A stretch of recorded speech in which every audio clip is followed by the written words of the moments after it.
दूसरे देशों में गिरफ्तारी हो रही है और बड़े बड़े पद के लोग रिजाइन कर रहे हैं, लेकिन भारत का बेशर्म मीडिया, बेशर्म जातिवादी मनवादी मीडिया वो एप्स्टीन फाइल पे चर्चा तक नहीं कर रहा है। चाइना के माल को उसी एआई समिट में भारत का प्रोडक्ट बता के पेश करके पूरे देश की, पूरे दुनिया के सामने बेइज्जती करवाए, लेकिन उस पर चर्चा नहीं होगी।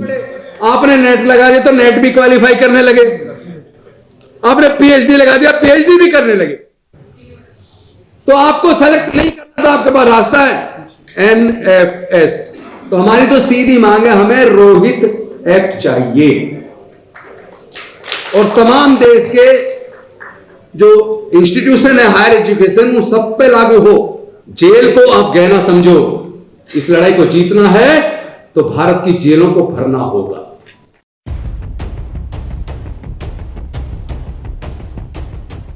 जय भीम साथियों,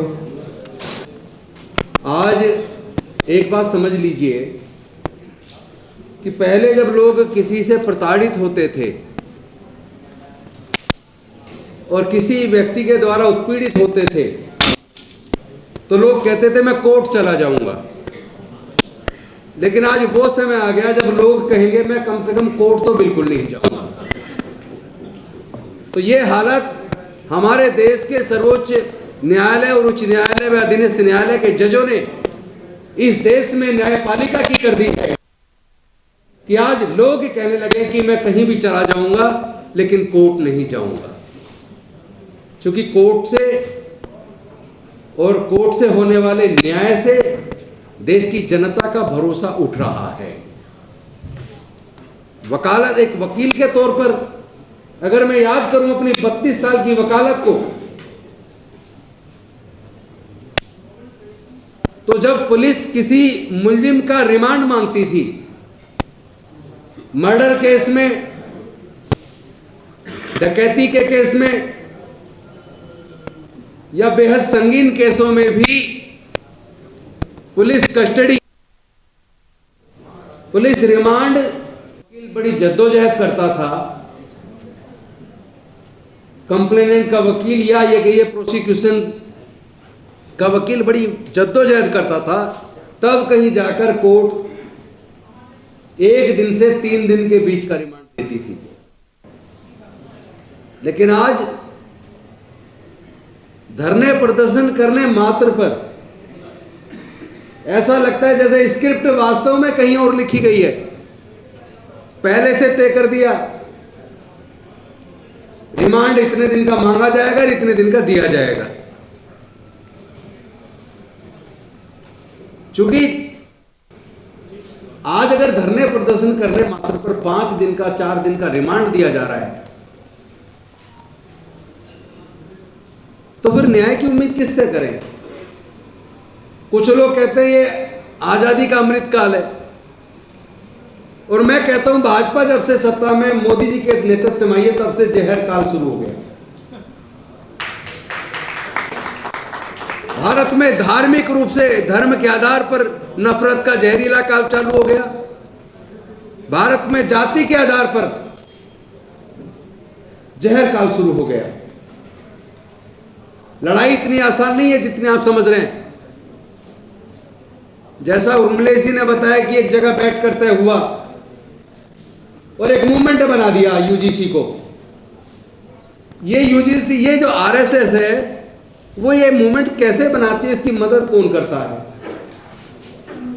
एक्चुअली भारत में लड़ाई विचारधारा की है और हमारे लोग विचारधारा से नहीं लड़ते, क्योंकि उस विचारधारा को मजबूत करने वाले लोग हमारे लोग हैं। एक तरफ हम कहते हैं कि देश में सवर्ण जाति 10 से 12% है, और हम ही लोग पहले सुना करते थे बहुजन समाज 85% है। माइनॉरिटी को जोड़ लें तो एससी, एसटी, ओबीसी माइनॉरिटी की जनसंख्या भारत में लगभग 88% है। तो ये 12% लोगों की सोच, जहरीली सोच और षड्यंत्र इतनी तेजी से कैसे फैल जाता है? क्या 88% लोग इतने कमजोर लोग हैं कि वो अपने न्यायिक बात को अपनी जायज बात को, एक मानवतावादी सोच को फैलाने में भी उनको प्रॉब्लम हो रही है। एक्चुअली फर्जी नैरेटिव बनाया जाता है और उसको मीडिया के माध्यम से एक मुद्दा बनाया जाता है, और ये मुद्दा पहली बार नहीं बना। जैसा उर्मिलेश जी ने बताया, जब दूध पिलाया था गणेश जी को तो भी उसी मीडिया ने उस षड्यंत्र को आगे बढ़ाया। जब आरएसएस के बूढ़े अन्ना हजारे को रामलीला मैदान में बिठाया तो इसी मनुवादी मीडिया ने 24 घंटे टीवी पे दिखा के उसको एक मुद्दा बनाकर यूपीए सरकार को बदनाम किया। आंदोलन कुछ नहीं, ये तो मीडिया जिसको चाहे आंदोलन बना दे। 10 आदमी आंदोलन कर रहे हैं, उसको बार बार दिखा के पूरे दिन दिखाओ तो वो धीरे धीरे अपना फैल जाएगा, और बड़े से बड़े आंदोलन को बिल्कुल भी मत दिखाओ, वो ठप हो जाएगा। ये तो बड़ा आसान काम है। तो हमें समझना पड़ेगा कि लड़ाई इतनी आसान नहीं है। अभी आपने एक वीडियो देखा होगा कनॉट प्लेस का, उधर सुप्रीम कोर्ट के माननीय chief justice of India justice Suryakant ji कह रहे हैं कि क्या हम भारत वापस पिछली दिशा में जा रहा है, जाति खत्म हो रही है, क्या दोबारा जाति बढ़नी है, इससे तो समाज बढ़ जाएगा। अरे भाई वो वीडियो देख लो, एक शिक्षक, एक अध्यापक कनॉट प्लेस के अंदर, उसको कोई वीडियो, कोई यूट्यूबर है या कोई चैनल वाला है, वो इससे इंटरव्यू ले रहा है और वो कह रहा है कि इंटरव्यू देते वक्त कह रहा है कि हाँ मैं बोल रहा हूं, पैर की जूती सर पर नहीं रख सकता, आप अपनी ये जूती सर पर रख लोगे क्या? ये समाज जो है इसमें कोई छोटा है कोई बड़ा, तुम छोटे को, यानी वो कह रहा है इसको, अछूत को और शूद्र को, यानी इस बहुजन समाज के लोगों, पिछड़े वर्गों को मैं हम सर पे बिठा लेंगे क्या? कभी नहीं बिठाएंगे। यूजीसी की गाइडलाइन पे था। तो पहले तो मैं कह दूं ये यूजीसी नाकाफी है, हम इससे बिल्कुल भी संतुष्ट नहीं है, क्योंकि ये आईआईएम, आईआईटी या वो इंस्टीट्यूशन, वो एजुकेशनल इंस्टीट्यूशन, वो हायर एजुकेशन के इंस्टीट्यूशन जो यूजीसी से एफिलेटेड नहीं है, ये उन पे लागू नहीं होता।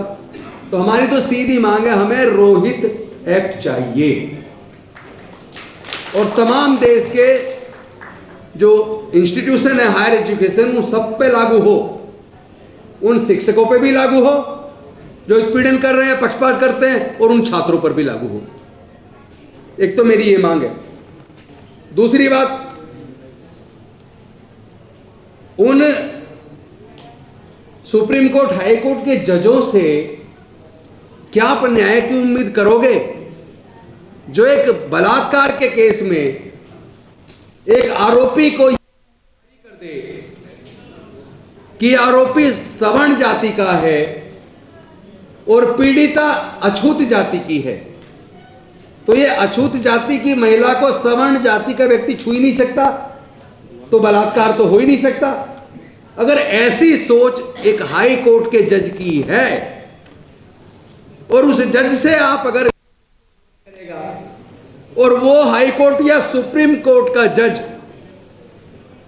जो निर्णय देते वक्त अपने उस जजमेंट में मनुस्मृति का साइटेशन दे या मनुस्मृति की तारीफ करे, तो ऐसा जज न्याय करेगा। मुझे ऐसे जज से न्याय की कतई उम्मीद नहीं है। आज ऐसे जजों की मेजोरिटी बढ़ गई है, पहले कम थी, इक्का दुक्का हुआ करते थे, बाकी जजों से न्याय हो जाया करता था। लेकिन आज सर्वोच्च न्यायालय और उच्च न्यायालयों में ऐसे जजों की संख्या मेजोरिटी में हो गई है जो कहीं ना कहीं जिनके अंदर में प्रिजुडिस है, जिनके अंदर जाति की सुपीरियरिटी का भाव है। तो चूंकि माइक बार बार मेरी तरफ देख रहे हैं और मैंने भी कहा कम टाइम लूंगा, तो मैं सीधे 2-3 मुद्दे कह के अपनी बात खत्म करूंगा। हरियाणा पब्लिक सर्विस कमीशन में पहले तो हरियाणा की सरकार ने, आपको याद होगा, 1 अगस्त 2024 को जो जजमेंट आया सब क्लासिफिकेशन का, जिसमें अनुसूचित जाति जनजाति में बंटवारा कर दिया, ये सोच के बंटवारा कर दिया कुछ ही जाति सारा हक खा रही है, बाकी पीछे रह गई, तो बाकी को भी न्याय मिल जाए। उस जजमेंट का को जल्दी से जल्दी लागू करने वाले स्टेट में हरियाणा, बल्कि वो तो पार्टी था। तो अभी पिछले दिनों इंग्लिश के असिस्टेंट प्रोफेसर की वैकेंसी निकली और उसमें जो क्वालिफिकेशन चाहिए थी या नेट जीआरएफ जो भी कुछ चाहिए था, वो बच्चे काबिल थे। उसमें 2 कैटेगरी शेड्यूल कास्ट की, 60 वैकेंसी एक में और 60 एक में। इंग्लिश के असिस्टेंट प्रोफेसर 60 शेड्यूल कास्ट की ए कैटेगरी से बनने थे, 60 बी कैटेगरी से। लेकिन इंटरव्यू के बाद जब रिजल्ट आया, या रिटर्न टेस्ट और या जो भी कुछ वहां उनका प्रोसीजर था, उसके बाद रिजल्ट आया तो 60 में से एक कैटेगरी में जो अति दलित है उसमें से एक सेलेक्ट हुआ, और जो दूसरा दलित है उसमें 60 में से 2, यानी 60 सिलेक्शन होने थे, जिसमें कई हजार काबिल बच्चे असिस्टेंट प्रोफेसर की पोस्ट के लिए क्वालिफाइड अवेलेबल थे। लेकिन एक कैटेगरी में 60 की पोस्ट के अगेंस्ट में एक को सिलेक्ट किया, और दूसरे कैटेगरी में 60 की पोस्ट पर 2 को सिलेक्ट किया। यह है न्याय। यह न्याय उनकी नजर में है, हमारी नजर में अन्याय है। आपने क्या पहले आप कहा करते थे इन कैटेगरीज में पढ़े लिखे लोग नहीं है, अब लोग पढ़ने लिखने लग गए। बाबा साहब ने रास्ता खोला, ज्योतिबा फुले जी ने संघर्ष किया, साहू जी महाराज ने किया, और हमारे अनेकों महापुरुषों ने किया। और जब पढ़ने लिखे लग गए, पढ़ लिख के आगे बढ़े, आपने नेट लगा दिया तो नेट भी क्वालिफाई करने लगे, आपने पीएचडी लगा दिया, पीएचडी भी करने लगे। तो आपको सेलेक्ट नहीं करना था, आपके पास रास्ता है एनएफएस, रिटर्न टेस्ट है नहीं। यूनिवर्सिटी, सेंट्रल यूनिवर्सिटी के अंदर खासतौर पर रिटर्न टेस्ट है। जिसको नहीं लेना तो नोट फाउंड सुटेबल लिख दो। नेशनल फ्रॉड स्कीम, जिसको नोट फाउंड सुटेबल के रूप में वो इस्तेमाल करते हैं, बेसिकली फ्रॉड है। That is fraud against Bahujans, and the same kind of fraud against Bahujan is being played by high court and supreme court जजेस, specially those are prejudice because of their caste superiority. तो ये बात आपको समझ लेनी चाहिए, नहीं समझेंगे तो धोखा खाएंगे। ये जो मीडिया है, ये बेसिकली पूरा जातिवादी मनुवादी मीडिया है। इससे बिल्कुल उम्मीद मत करना भाई। आप विदेशों में देख रहे हो, एप्स्टीन फाइल में जिनके कारनामे उजागर हो रहे हैं, इंग्लैंड में उनकी गिरफ्तारी हो रही है, दूसरे देशों में गिरफ्तारी हो रही है, और बड़े बड़े पद के लोग रिजाइन कर रहे हैं। लेकिन भारत का बेशर्म मीडिया, बेशर्म जातिवादी मनुवादी मीडिया, वो एप्स्टीन फाइल पे चर्चा तक नहीं कर रहा है। प्रधानमंत्री जी का भी किसी न किसी रूप में उसमें नाम आया, हरदीप पुरी केंद्रीय मंत्री का किसी न किसी रूप में नाम आया, अनिल अंबानी का नाम आया, लेकिन इस जातिवादी मनुवादी मीडिया के पास छोटे छोटे मुद्दों पर या हिंदू मुसलमान पर चर्चा कराने का समय है। लेकिन पूरे दुनिया के अंदर भारत की बदनामी हो, चाइना के माल को उसी एआई समिट में भारत का प्रोडक्ट बता के पेश करके पूरे देश की, पूरे दुनिया के सामने बेइज्जती करवाएं, लेकिन उस पर चर्चा नहीं होगी। तो इससे आप मीडिया समझते हो भाई, मीडिया तो हमारा ये बहुजन मीडिया है, हमारी बात तो इससे जाएगी। रही बात जो राजनीतिक पार्टियों की बात आप कर रहे थे, कि राजनीतिक पार्टियों को मैं साफ बता दूं, राजनीतिक पार्टी साइलेंट स्पेक्टेटर की तरह पहले देखती हैं जनता का मूड किधर जा रहा है। जो चुप हैं, कल अब जब बहुजन समाज के चारों तरफ यूथ तैयार हो गए, खड़े हो गए, प्रदर्शन कर रहे हैं, यकीन मानिए मैं गारंटी दे रहा हूं, नोट कर लो, रिकॉर्ड कर लो अपने फोन में, कुछ ही दिनों में सारी राजनीतिक पार्टी इन यूजीसी गाइडलाइन के समर्थन में खड़ी नजर आएगी। ये मैं आपको बता रहा हूं। लेकिन अब संतुष्टि यूजीसी गाइडलाइन पे नहीं, हमें रोहित एक्ट चाहिए, इससे कम पे कोई समझौता नहीं। और जरूरत बोलने की है, बोलना पड़ेगा।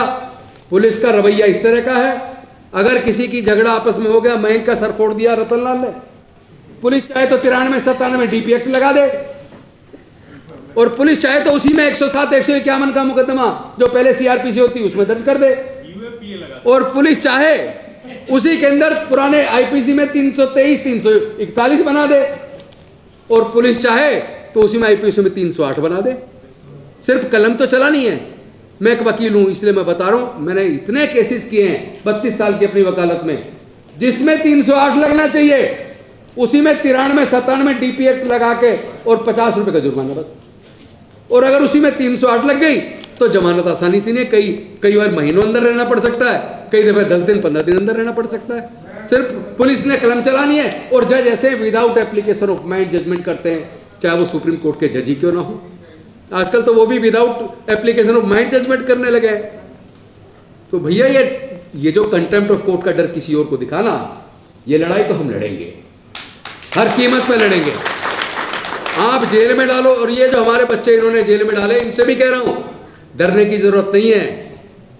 जेल को आप गहना समझो, इस लड़ाई को जीतना है तो भारत की जेलों को भरना होगा। हम ये लड़ाई जीतेंगे, हम लड़ेंगे, हम जीतेंगे। जय हिंद।